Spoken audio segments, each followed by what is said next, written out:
Along with the lease you're going to sign and the check-in sheet you're going to do, if you will be living with roommates, it is a very good idea to fill out a roommate agreement.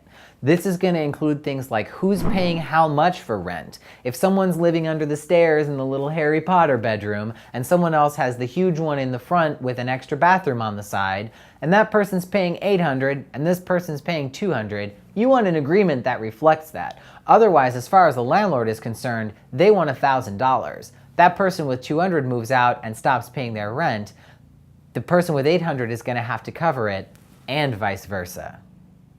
Some other things to include in a roommate agreement might be who's going to have what utilities in their name. This can be a really great way to build credit. It can also be a real risk for someone if they're the only person whose name is on that bill.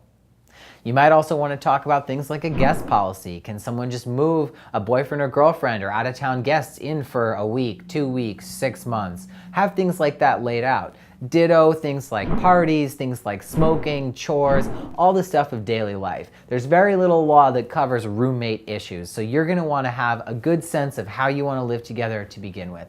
I always tell people the main power of a contract happens when you write it together. That way everybody knows they're on the same page. You solidify it when the relationship is still good. If you reflect back on that later, everybody knows, oh yeah, I was in that too, I agreed to it as well. You can use it almost as a social contract as well as a legal contract should you go to court later for things like unpaid rent or utilities.